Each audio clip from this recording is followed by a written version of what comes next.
Hello everyone and welcome to the Mill. Today we have a special episode. Mom and I are actually going to start a series where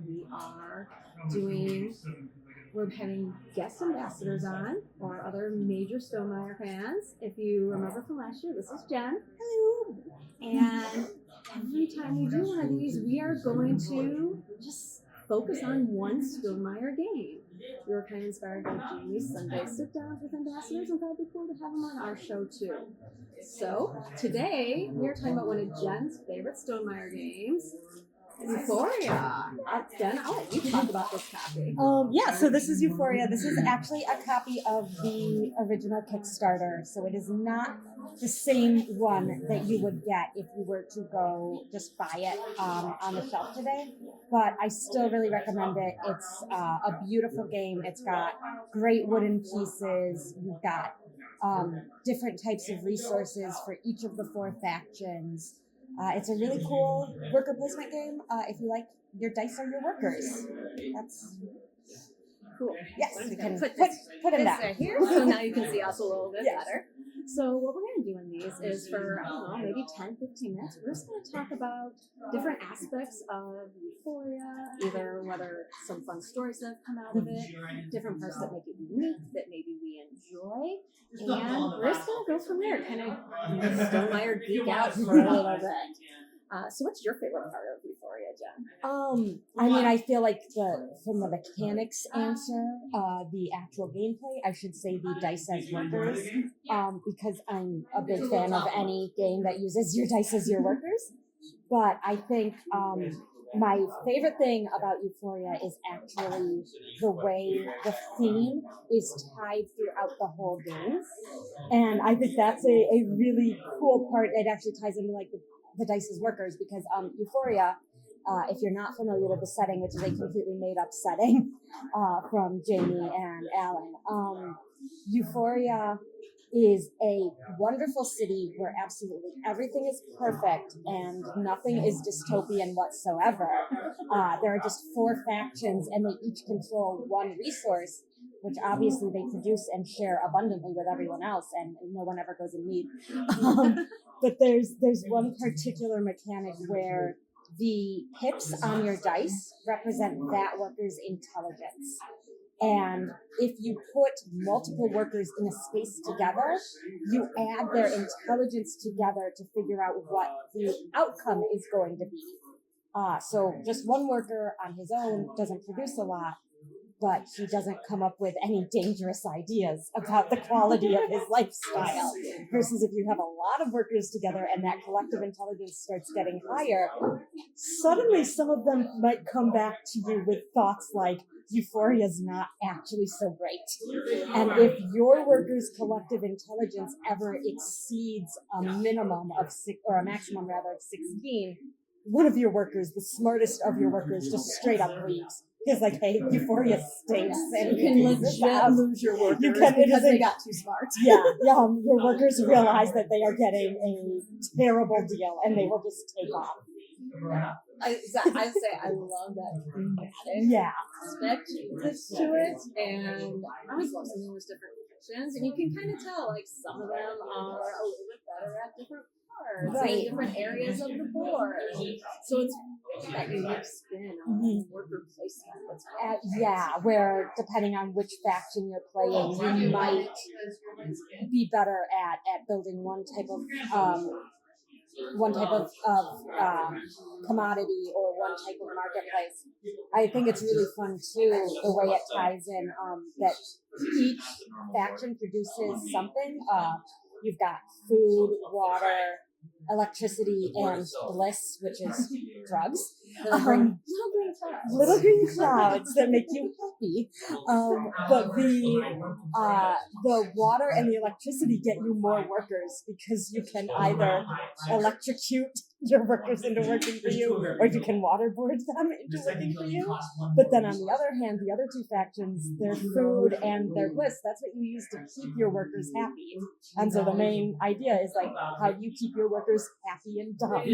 Well, you don't let them talk to each other, and maybe you drug them up a little bit. Yeah, there's just this interesting balance with all of it. And this one's a race to stars too, isn't it? Yes. I know that's one thing that a lot of my friends, they prefer these races more so than just scoring points. So it's kind of a unique piece to that as well as placing those stars out on the board. Yeah. So that's what ends the game. Yeah, it is not the heavy Euro feel of where am I collecting my points from and I have all these different avenues. It is just whoever runs out of their stars first is the winner.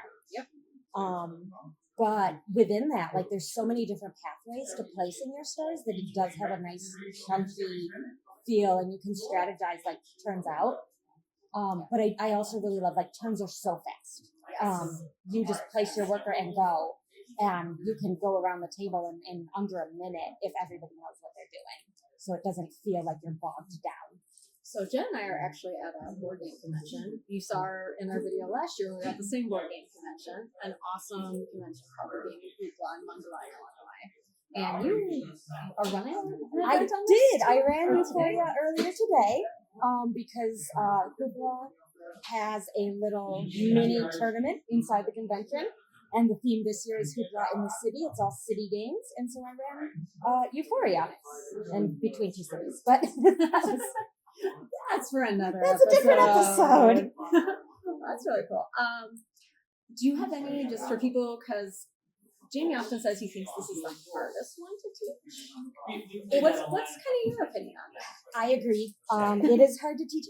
Any worker placement game is a lot of upfront information. And this is a lot of upfront information even beyond that. What I do when I'm teaching is I choose one faction to focus on because the 3 of the 4 factions function identically. It is just a difference of what resource and commodities you are getting. So before people get overwhelmed by the whole board, I say, just look at the Euphorians. The Euphorians produce electricity and gold, and they have these spaces inside them. They have the generator. The generator is the same as the farm and the aquifer for other regions. So just focus on the one. I think other than that, tie in the theme. It's a lot of information, but when people realize, oh, there are 4 commodities and 2 of them will get me workers and 2 of them will keep me workers, like it helps them understand what they're going with. All right. Do you have any fun stories? You've played this a lot. I have played this a lot. Look, you can tell. My copy's very deep, which is very unfortunate. I don't know that I have like particular fun stories for this, but I do think it is the Stonemaier game more than any of the games for Stonemaier that I have play tested or been involved with running, teaching, tournamenting. I feel like this is the one that I have made the most friendships off of. People come and play it, and then they're like, I really like that game. That was a really cool game. And then we like, hey, let's set up time to play other really cool games that are like Euphoria. Or, I mean, like, honestly, this is one that when you bring it out and people are like, I love that game, but no one plays it. Then it's like, well, hey, want to set up a date? You can come over, we'll play it. That's awesome. Yeah, it's a really good game, and it's a good friendship maker. Very cool. I guess any other either strategies or any other commentary that you want to say about the game before we kind of close it out? No, I mean, I think it's a hard one to recommend a strategy for because there are so many different paths to victory. I definitely recommend after you've played it a little bit, picking up Ignorance is Bliss, which is the expansion. It gives you more variety and it gives you kind of alternate sets of markets and recruits to use. Well, even just the market board that it has that lets you get pay for resources instead of just drawing them blindly. Yeah, so you can kind of get the resources you need for some sets for some parts of the game. So I think that's more control over that. Exactly. I would say like if I don't know if this counts, it's not really a strategy, but if you do ever see this on a table and you have a chance, take a long, hard look at it and see how many Easter eggs you can find because there are a lot of them. That's amazing. Do you have a favorite that you found? Yes, my favorite is definitely the Ancient Artifact, the playable tabletop game, and I will let people find it and realize on their own. All right, beautiful. All right, well, that is the first in our series of let's take a little bit more deep dive into Stonemaier games and get ambassadors' opinions on them. And starting with Euphoria and Jen. So Jen, thanks so much for talking with me again. Thank you for asking me if I kinda- wanted to talk about Euphoria. Geeking out about Euphoria because it's amazing. It is such a good game. Absolutely. Yes, when everyone was doing like their top Stonemaier games recently, I'm like, actually, I think Euphoria is in my top 5. Like, it's just different. It's really, and I will say, if you like apiary, you should absolutely check out Euphoria if you missed it when it first came around. It has a similar mechanic with bumping workers that you might really enjoy. Yes. Well, thanks again, Jen, and I hope everyone has a wonderful weekend. And we will see Jen again some other time. Jen's always great. She's great. All right, thanks everyone. Bye.